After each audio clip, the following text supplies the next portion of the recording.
Desligue o ruído e conecte-se aos factos. Temos 10 estadias num dos hotéis de luxo Alma Lusa na Comporta.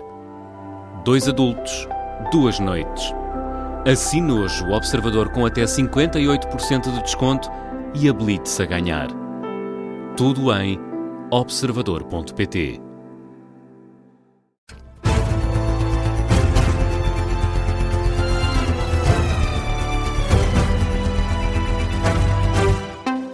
Notícias às 7 com Carla Jorge de Carvalho. Já vamos às atualizações sobre o atirador detido pelo ataque no jantar de correspondentes na Casa Branca. Mas primeiro, 2 dias depois do protesto de Pedro Delgado Alves no Parlamento, o deputado socialista volta a criticar Aguiar Branco pelo discurso na sessão solene do 25 de abril.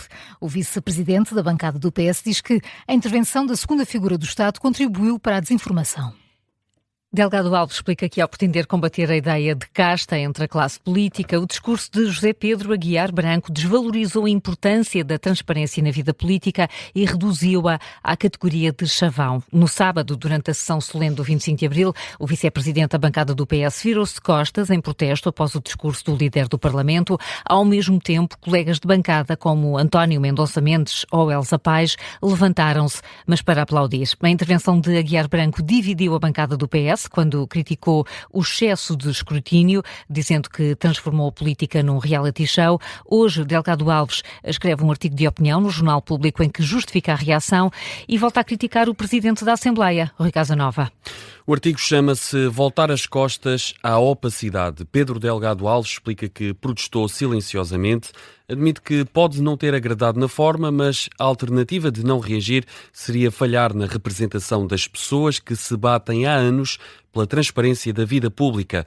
O vice-presidente da bancada parlamentar do PS é muito crítico da intervenção de José Pedro Aguiar Branco, afirma que os exemplos que apresentou não correspondem às normas em vigor. Garante que, ao contrário do que disse Aguiar Branco, ninguém fica inibido de exercer funções públicas nas áreas que conhece profissionalmente. Ninguém está proibido de voltar a trabalhar no setor de atividade de origem, nem há qualquer obrigação para titulares de cargos públicos de declarar a escola dos filhos ou hospitais onde é assistido. Delgado Alves lamenta o que chama de caricaturas, diz que a intervenção do líder do Parlamento é grave, tendo em conta a missão que tem de proteger os instrumentos de transparência e os mecanismos de proteção das instituições. O deputado socialista conclui: se a ideia era promover um debate sobre a credibilização da classe política, o tiro de partida foi dado no pé.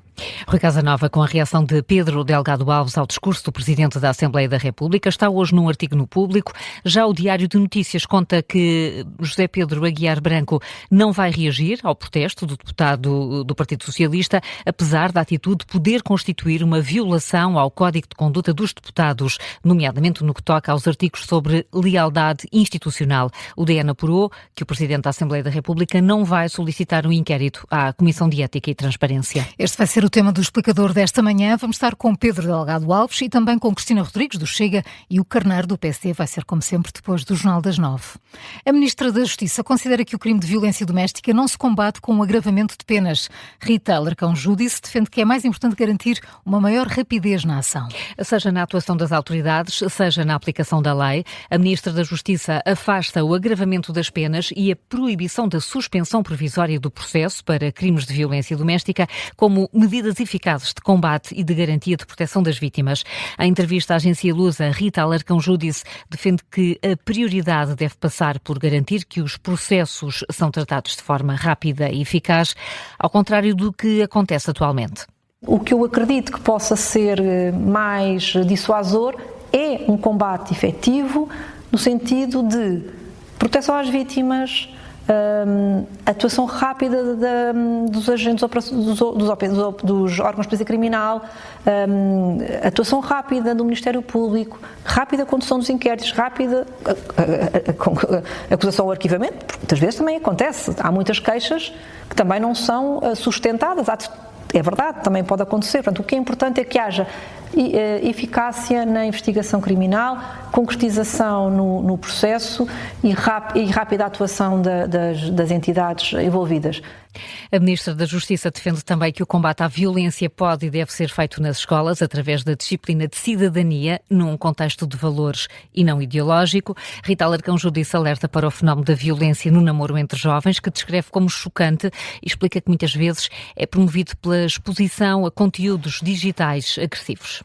É importante que se fale nas escolas, é essencial nas escolas, é importante nas próprias redes sociais, que é onde, no fundo, existe esta narrativa e narrativas que hoje em dia aparecem também de machismos exacerbados.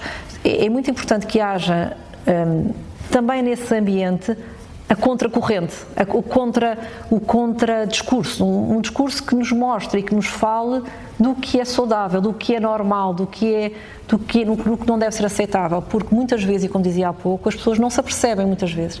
Os rapazes, raparigas, porque isto acontece nos dois sentidos, não se reconhecem como vítimas, normalizam esse comportamento. A Ministra da Justiça avança também que os programas destinados a agressores de violência doméstica têm cada vez mais participantes. Só nos primeiros 3 meses do ano o número aumentou quase 9%. Há registro de mais de 3 mil participantes. Nesta entrevista à agência Lusa, Rita Alarcão-Judice revela também que o número de presos por violência doméstica voltou a aumentar no último ano e adianta que vai ser feito um estudo sobre a reincidência neste crime. E agora sim, o suspeito do tiroteio no jantar de correspondentes da Casa Branca vai ser hoje presente a um juiz. Entretanto, sabe-se que a administração Trump não atribuiu segurança máxima ao evento que aconteceu sábado à noite. Apesar do elevado número de governantes, que incluía os principais cargos do país que estavam presentes, além do presidente norte-americano, estavam também J.D. Vance, Mike Johnson e Marco Rubio. De acordo com o Washington Post, em eventos deste género, a designação do nível de segurança é aplicado pelo Departamento de Segurança Interna. Normalmente, o Serviço Secreto fica responsável por coordenar a segurança destes eventos, mas não foi o que aconteceu no sábado e que culminou com um tiroteio que pode ter tido Donald Trump como alvo. João Gama. É essa a expectativa do Procurador-Geral interino dos Estados Unidos. Todd Blanche admitiu em entrevista à CBS News que o suspeito, um professor chamado Cole Thomas Allen, de 31 anos, da Califórnia, pode vir a ser acusado de tentativa de homicídio de Donald Trump. Para já está acusado de agressão, disparo de arma de fogo e tentativa de homicídio contra agentes federais. Acabou por atingir no sábado à noite um agente dos serviços secretos no colete à prova de bala, que recebeu alta hospitalar ainda durante a tarde de ontem. João, para já sabemos também que o suspeito escreveu um manifesto, poucos minutos antes do tiroteio, em que era particularmente crítico da administração norte-americana. Tinha 1000 palavras, foi enviado à família 10 minutos antes do que aconteceu no jantar dos correspondentes, numa sequência de mensagens nas quais se auto-intitulava como o assassino federal amigável. No documento, Cole Allen escreveu também que os seus alvos eram os elementos da administração Trump, sem especificar quais, apenas organizados da hierarquia do cargo mais alto para o mais baixo. O manifesto não incluía o nome de Donald Trump, mas no excerto citado pelo New York Times podemos ler duas coisas: que que os agentes do serviço secreto só seriam alvos se fosse necessário e que os convidados do Hotel Hilton para o jantar dos correspondentes não seriam alvos a atingir, e que a falta de segurança do hotel e a incompetência das autoridades foi insana. Nas palavras do suspeito, conseguiu levar várias armas para o recinto e ninguém o viu como uma ameaça. Ora, precisamente a falta de segurança está a ser muito criticada. Este hotel Hilton, em Washington, já tinha sido palco de um atentado presidencial. Aconteceu há mais de 45 anos, 30 de março de 1981, quando era presidente Ronald Reagan. Este é um local que recebe frequentemente eventos com chefes de Estado, por estar muito próximo da Casa Branca. A falta de segurança foi primeiro relatada pelo suspeito do tiroteio, que admitiu ter conseguido andar livremente por entre os convidados, e não seria a primeira vez que o serviço secreto falhava a proteger Donald Trump. A diretora da agência demitiu-se depois de julho de 2024, quando Donald Trump foi atingido de raspão por uma bala no comício na Pensilvânia. João Gama, com os detalhes do tiroteio que marcou a noite de sábado em Washington, ainda não é certo que o alvo do ataque tenha sido Donald Trump. O presidente dos Estados Unidos, que nega lentidão na atuação dos agentes do serviço secreto, Donald Trump explica que foi o próprio que recusou a sair da sala imediatamente e que pediu para esperarem. A atuação do Serviço Secreto tem sido questionada, sobretudo depois do vice-presidente J.D. Vance ter sido retirado da sala primeiro que o próprio presidente. Em entrevista ao canal CBS, Trump explica que foi o próprio que pediu para ficar na sala para ver o que se passava e, por isso, nega lentidão na atuação das autoridades. It was a little bit me. I wanted to see what was happening. And I wasn't making it that easy for him. I wanted to... A culpa foi um bocado minha. Eu queria ver o que se passava e não lhes facilitei a vida. Queria ver o que estava a acontecer à minha volta. Estava rodeado de ótimas pessoas e provavelmente tornei a atuação dos agentes mais lenta. Depois começámos a andar, a sair. Pediram-me para me baixar, pediram-me por favor para me atirar para o chão e foi o que fiz e a primeira-dama também se baixou.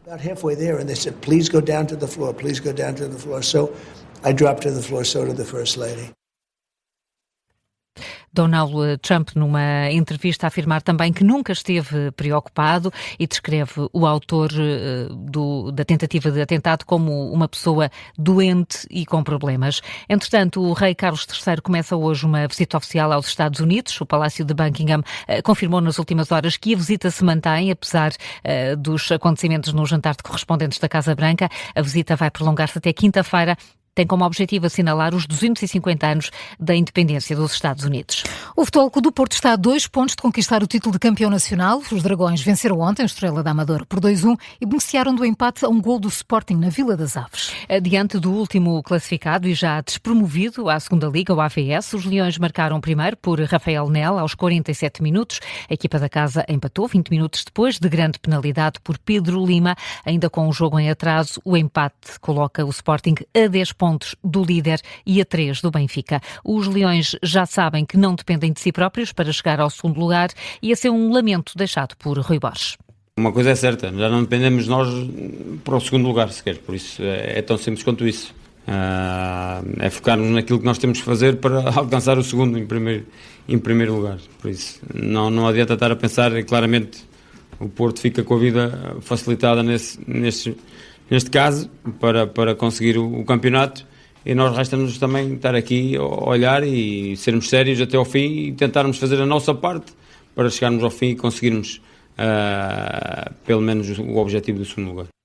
Rui Borges, que não gostou da arbitragem, o técnico dirigiu-se até ao árbitro Pedro Ramalho no final de ambas as partes do encontro para se queixar de uma grande penalidade que terá ficado por assinalar.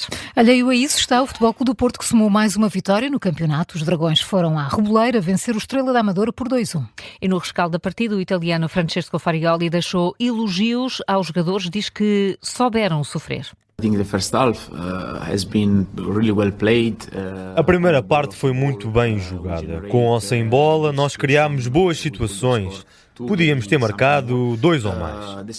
Na segunda parte, tivemos de sofrer mais do que sofremos na primeira, mas, como já disse antes, vencer é também sobre resiliência e saber sofrer. E acho que hoje nós tomamos o resultado como um fator-chave. E sobre o resto, há 9 pontos a serem disputados. Vamos focar-nos em primeiro lugar no próximo jogo.